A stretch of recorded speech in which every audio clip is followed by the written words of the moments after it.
కేసీఆర్ గారు పోయింది ఎప్పుడు స్పెషల్ ఫ్లైట్లో 5 రోజులు అయింది.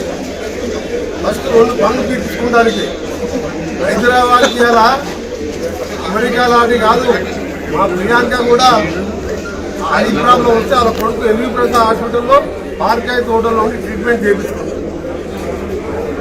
ప్రపంచంలో అన్ని దేశాలు అపోలో హాస్పిటల్ ఏఐజీ హాస్పిటల్కి వచ్చి ఇక్కడ వైద్యం చేయించుకుంటుంటే వారం ముందు పోయి మంటి వైద్యం చేయించుకుంటూ ఇవాళ దీక్షలు. కేసీఆర్ గారికి ఒకటే చెప్తున్నా నేను, మీరు ఒక మాట మీరు ఏమన్నారు, ఒరేసుకుంటే ఉరేసినట్లే మీరే అన్నారు.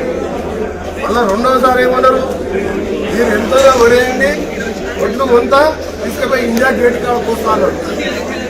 ఎవరైనా ఏం చేయాలి, నువ్వు అన్న మాట మీద ఉంటే ఒకసారి ఉరేసుకున్నట్టే అన్నావు, రెండోసారి మొత్తం ఒడ్లు తీసుకుపోయి ఇండియా గేట్ దగ్గర కూర్చున్నాం.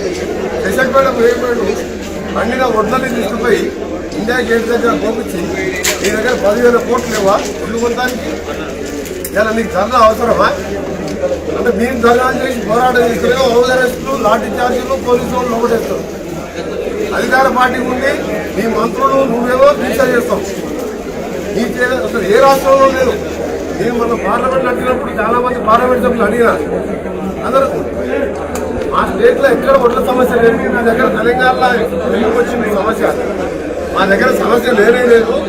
పిల్లర్లు కేసీఆర్ అందరు దోస్తులు చుట్టాలు కాబట్టి వాళ్ళకి బెనిఫిట్ అవుతానికి చేస్తున్నాడు.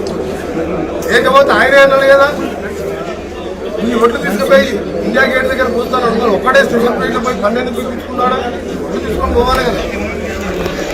ఆయన బీజేపీ ఒకటే, ఇక్కడ అధికారం అక్కడ అధికారం బీజేపీ ఒకటి. రాష్ట్రపతి, ఉపరాష్ట్రపతి, జీఎస్టీ ఏం దొంగ బిల్లులు పెట్టు ప్రజలని కట్టేట నుంచి జీఎస్టీ బిల్లు కూడా సపోర్ట్ చేసి ఉన్నాయి. ఇవాళ ఆయన మీద కాదు. ఇందులో ఏంటంటే తెలంగాణలో కాంగ్రెస్ పార్టీ పుంజుకున్నదని అందరికీ తెలుసు.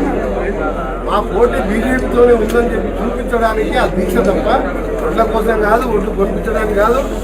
ఆయన కొత్త బిల్డింగ్ సెక్రటేరియట్ నేను మంత్రిగా ఉన్నప్పుడు కట్టిన బిల్డింగ్ ఇవాళ 3,000 కోట్లు పెట్టి కడుతున్నాడు. 3,500 5,000 పెడుతూ తెలియదు. 10,000 కోట్లు పెడితే మొత్తం ఒడ్డు కొనవచ్చు.